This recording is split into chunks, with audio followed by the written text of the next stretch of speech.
দিবে 10 বছর পরে 15 বছর পরে ততদিন কি ডক্টর ইউনূসকে আপনারা ক্ষমতা রাখবেন?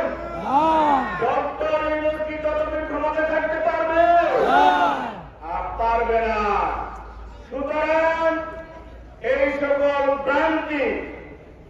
বিভ্রান্তিমূলক বক্তব্য না দিয়ে গণতন্ত্রের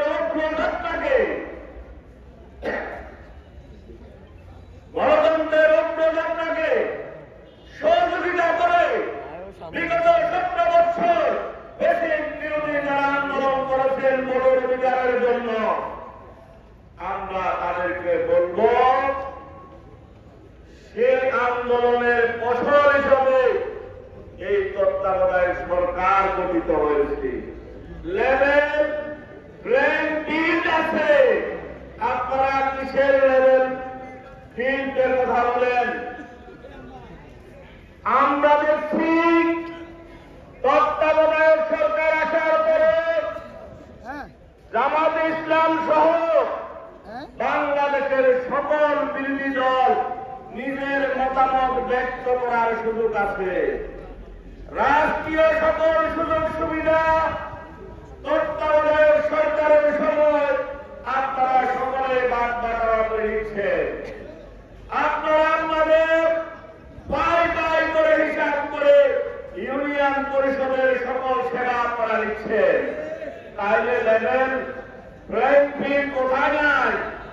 নির্বাচনে হেরে যাবেন, এই লজ্জায় নির্বাচনে অংশগ্রহণ করতে চাচ্ছেন না। জনগণ বুঝে নির্বাচনে অংশগ্রহণ না করে তত্ত্বাবধায়ক সরকার জুলাই যে স্টেপ গণতন্ত্রে ফিরিয়ে আনা দেশকে, সেই স্টেপকে ধারণ করে নির্বাচনকে স্বাগত জানিয়ে জনগণের মতামতকে সম্মান দিয়ে নির্বাচনে অংশগ্রহণ করুন। আপনাদের জনপ্রিয়তা আমরা জানি অনেক, আপনারা হয়তো বা সরকারও গঠন করে ফেলতে পারেন, আমাদের কোনো আপত্তি নাই। জনগণ যদি আপনাদেরকে ভোট দিয়ে সরকার গঠন করার সুযোগ দেয়, পারবেন তো?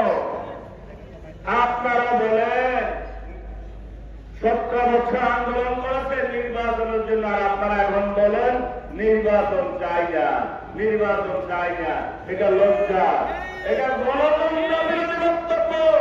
এই বক্তব্যের মধ্যে ফ্যাসিস্টের দ্বন্দ্ব পাওয়া যায়। 25 বছরের পর বছর ক্ষমতা কাটতে চায়। আপনারা যে রাষ্ট্রের হারুয়ারুটি বাদ পেয়েছেন, খুব মজা লাগছে।